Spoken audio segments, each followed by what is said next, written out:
किसी भी इंसान की सेहत का अच्छा या बुरा होना तीन बातों पे सबसे ज्यादा डिपेंड करता है। एक है सही तरह का खाना, दूसरा है सही समय पर नींद और आराम का ख्याल रखना, और तीसरा है एक्सरसाइज। अगर वजन बढ़ाना हो तो एक्सरसाइज करने के लिए कहा जाता है, वजन घटाना हो तब भी एक्सरसाइज के लिए ही कहा जाता है। यहाँ तक कि बीमारियां दूर करने और फिट रहने के लिए भी एक्सरसाइज करने की ही सलाह दी जाती है। ग्लोइंग स्किन और मजबूत बालों के लिए भी एक्सरसाइज करने को कहा जाता है। लेकिन एक्सरसाइज तो बहुत तरीके की होती है। आखिर किस फायदे के लिए कौन सी एक्सरसाइज करनी चाहिए? टोटल जितनी भी फिजिकल एक्सरसाइज होती है उसे 4 हिस्सों में डिवाइड किया जाता है, जिसमें पहली एक्सरसाइज है स्ट्रेचिंग। इस एक्सरसाइज को आप एक तरीके का योगा भी कह सकते हैं। इस एक्सरसाइज का मेन काम आपकी बॉडी को फ्लेक्सिबिलिटी प्रोवाइड करना होता है, इसलिए ये एक्सरसाइज हर किसी को जरूर करना चाहिए। स्ट्रेचिंग एक्सरसाइज का सबसे पहला फायदा ये है कि इसे आपकी बॉडी का स्ट्रक्चर सीधा और सही दिशा में होता है। अक्सर ही गलत तरीके से उठने बैठने की वजह से कुछ लोगों के शरीर का पोस्चर पूरी तरीके से बिगड़ जाता है। कंधे आगे की तरफ झुक जाते हैं और बॉडी बीच से मुड़ी हुई दिखने लगती है, जिससे हाइट तो कम लगती ही है, साथ ही इससे उस बंदे की पर्सनालिटी पर भी बहुत बुरा असर पड़ता है। वॉल एंजल और कोबरा स्ट्रेच कुछ ऐसी एक्सरसाइज है जो बिगड़े हुए पोस्चर को फिर से ठीक करने में बहुत जबरदस्त तरीके से काम करता है। किसी हेवी वर्कआउट को करने से पहले शरीर के ज्वाइंट को वार्म अप करने के लिए स्ट्रेचिंग एक्सरसाइज जरूर और जरूर करना चाहिए, क्योंकि ऐसा करने से हेवी वर्कआउट के दौरान किसी भी तरीके की इंजरी होने के चांसेस काफी हद तक कम हो जाते हैं। जैसे जैसे उम्र बढ़ती है शरीर की फ्लेक्सिबिलिटी कम हो जाती है, जिससे बिना दर्द सहे कुछ लोगों के लिए उठना बैठना भी मुश्किल हो जाता है, जो कि शरीर की फ्लेक्सिबिलिटी कम होने को दर्शाता है। इसलिए हर किसी को बुढ़ापे की तैयारी जवानी में ही कर लेनी चाहिए। कहने का मतलब ये है कि जो लोग शुरुआत से ही रेगुलर स्ट्रेचिंग एक्सरसाइज करते हैं उनकी बॉडी ज्यादा उम्र होने के बाद भी काफी फ्लेक्सिबल रहती है, जिससे कि डेली लाइफ में किए जाने वाले किसी भी काम को अंजाम देने में बहुत ही आसानी होती है।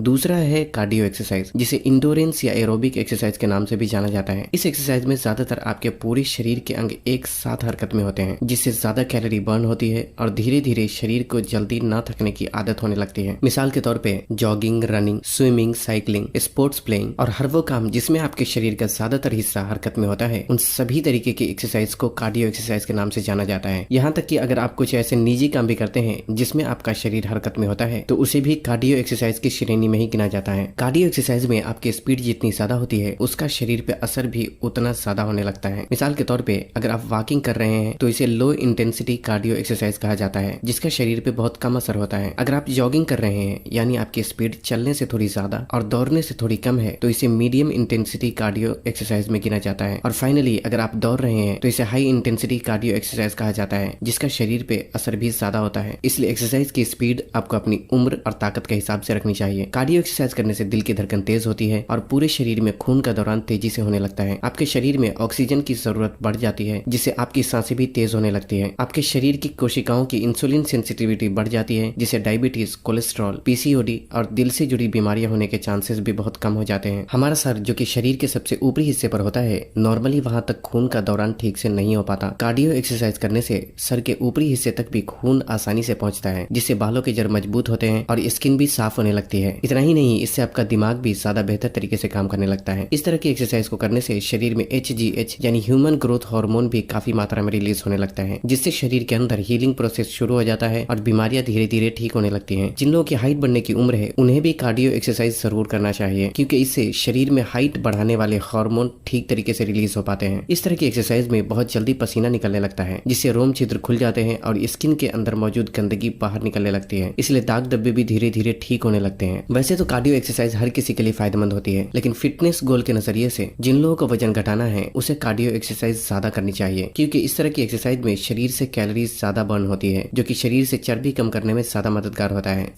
सेफ्टी और सावधानियां। कार्डियो एक्सरसाइज में जैसे जैसे आपकी स्पीड बढ़ती है उसका शरीर पे असर भी ज्यादा होने लगता है, लेकिन आपको हमेशा ही ये याद रखना चाहिए कि हाई स्पीड एक्सरसाइज को करने से पहले आपके शरीर को उसके लिए तैयार करना भी जरूरी होता है। इसलिए शुरुआत के 4 से 5 मिनट लो स्पीड में यानी धीरे धीरे एक्सरसाइज करना चाहिए, ताकि आपका शरीर हाई स्पीड एक्सरसाइज के लिए तैयार हो जाए और कोई भी इंजरी ना हो। जिन लोगों को दिल से जुड़ी बीमारी है उसे कार्डियो एक्सरसाइज को बहुत ही ज्यादा स्पीड में नहीं करना चाहिए, क्योंकि हाई स्पीड में एक्सरसाइज करने से आपका दिल खून को बहुत ही तेजी से नसों में छोड़ता है। लेकिन दिल की बीमारी वाले लोगों की नसों में पहले से ही ब्लॉकेज होने की वजह से जब खून नसों से होकर ज्यादा तेजी से गुजरता है तो ब्लॉकेज वाली जगह पर ज्यादा प्रेशर क्रिएट होने लगता है, जिससे सीने में दर्द शुरू होने के साथ साथ दूसरी प्रॉब्लम भी हो सकती है। इसलिए दिल के मरीज को एरोबिक एक्सरसाइज करना तो चाहिए, लेकिन हाई स्पीड में ना करके लो स्पीड से मीडियम तक ही रखना चाहिए। फॉर एग्जाम्पल वॉकिंग और जॉगिंग बेस्ट ऑप्शन हो सकता है, लेकिन हाई स्पीड रनिंग नहीं करना चाहिए। जिन लोगों को हाई ब्लड प्रेशर की प्रॉब्लम है उन्हें भी बहुत ज्यादा स्पीड वाली एक्सरसाइज को अवॉइड करना चाहिए।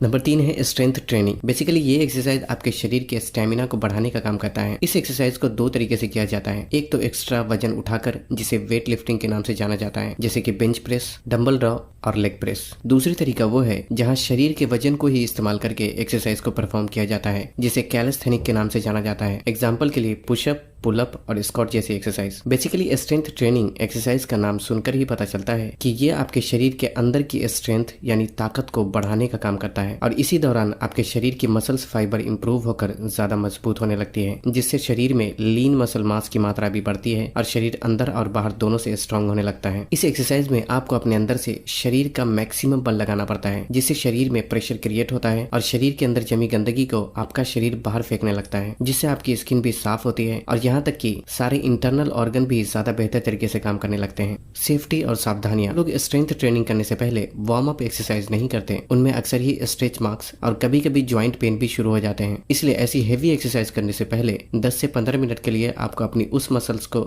स्ट्रेच करके वार्म अप जरूर कर लेना चाहिए जिसके लिए आप एक्सरसाइज करने वाले हैं। इस तरह की एक्सरसाइज को करते हुए आपको समय के साथ साथ धीरे धीरे वजन को बढ़ाने की कोशिश करना चाहिए, लेकिन यहाँ आपको अपनी कैपेसिटी का ख्याल रखना चाहिए। ना तो आपको इतना ज्यादा वजन उठा लेना चाहिए जिससे कि कोई प्रॉब्लम हो जाए और ना ही इतना कम वजन उठाना चाहिए जिससे कि शरीर पर कोई असर ही ना हो। इस एक्सरसाइज को अक्सर लोग गिनती बढ़ाने के लिए बहुत जल्दी करते हैं, जिससे एक्सरसाइज के पूरे फायदे शरीर को नहीं मिल पाते। और ऐसा इसलिए क्योंकि स्ट्रेंथ ट्रेनिंग की लगभग सभी एक्सरसाइज को धीरे धीरे और सही फॉर्म में करना चाहिए। साथ ही एक्सरसाइज के दौरान शरीर को टाइट और सही दिशा में रखना भी बहुत जरूरी होता है, तभी आपको एक्सरसाइज के सही फायदे मिल पाते हैं। नंबर 4 है बैलेंसिंग एक्सरसाइज। इसके नाम से ही पता चलता है कि ये एक्सरसाइज आपके शरीर की बैलेंस करने की स्किल को इम्प्रूव करने का काम करता है। आपने देखा होगा कि कुछ लोग थोड़ा भी बैलेंस बिगड़ने से लड़खड़ाकर नीचे गिर जाते हैं, और जो कि ये दर्शाता है कि उस बंदे का अपने शरीर पर कंट्रोल नहीं है। चाहे वजन उठाते वक्त हो या कोई कंजस्टेड रास्ते पर चलते वक्त, बैठने या उठते वक्त हो या किसी ऐसी जगह पर खड़ा रहना जहाँ जगह की कमी हो, इन सभी सिचुएशन में आपके कदम मजबूती से जमे रहने के लिए आपके शरीर पर आपका कंट्रोल रहना बहुत जरूरी होता है। और इस तरह का कंट्रोल बैलेंस एक्सरसाइज के जरिए हासिल किया जा सकता है। वैसे तो बैलेंस एक्सरसाइज कई तरीके की होती है, लेकिन अगर आप चाहें तो टेंडम स्टैंड, टेंडम वॉक और वन लेग स्टैंड जैसी एक्सरसाइज से शुरुआत कर सकते हैं। अगर ये एक्सरसाइज को करते वक्त आपको बहुत ज्यादा आसान लगता है तो एक्सरसाइज के दौरान आपको आंख बंद करके ट्राई करना चाहिए। सभी बातों का कंक्लूजन ये है कि 4 तरह की एक्सरसाइज में स्ट्रेचिंग और बैलेंसिंग एक्सरसाइज कोई भी कर सकता है, लेकिन कार्डियो और स्ट्रेंथ ट्रेनिंग अपने फिटनेस गोल के हिसाब से करना चाहिए। अगर आपको सिर्फ फिट रहना है तो हफ्ते में 3 दिन स्ट्रेंथ ट्रेनिंग और 3 दिन कार्डियो कर सकते हैं। अगर आपको वजन बढ़ाना है तो आपको हफ्ते में 5 से 6 दिन स्ट्रेंथ ट्रेनिंग जरूर करना चाहिए। और साथ ही ये ख्याल रखें कि जो भी बहुत ज्यादा भाग दौड़ वाले खेल, काम या फिर कोई एक्सरसाइज होती है उसे कम करना चाहिए, क्योंकि इस तरह बहुत ज्यादा तेजी से भाग दौड़ करने से शरीर से ज्यादा कैलोरी बर्न होती है और ऐसे में आपको वजन बढ़ाने में दिक्कतें हो सकती है। हालांकि कभी कभी या हफ्ते में एक आध बार अगर आप ऐसा करते हैं तो इसमें कोई प्रॉब्लम नहीं है। अगर आपको वजन घटाना है तो हफ्ते में 7 दिन आपको कम से कम 20 से 30 मिनट के लिए कार्डियो एक्सरसाइज जरूर करना चाहिए। और बेहतर यह है कि इन 7 दिनों में 3 दिन आपको ऐसा भी रखना चाहिए जब कार्डियो और स्ट्रेंथ ट्रेनिंग दोनों एक्सरसाइज को आपको परफॉर्म करना चाहिए, लेकिन इस दिन आपको पहले स्ट्रेंथ ट्रेनिंग परफॉर्म करके उसके बाद कार्डियो एक्सरसाइज परफॉर्म करना चाहिए। इस तरह से एक्सरसाइज का ज्यादा बेहतर तरीके से आपके शरीर पर असर होता है। बॉडी को फिट रखने के लिए आपके शरीर के हिसाब से खान पान भी सही होना बहुत जरूरी होता है, और उसके लिए हम आगे आने वाली वीडियो में इंशाल्लाह बात करेंगे। तो बस आज के लिए इतना ही। वीडियो को उन लोगों तक जरूर पहुंचाएं जो इस बारे में नहीं जानते, और तब तक के लिए अपना ख्याल रखें। अल्लाह हाफिज़।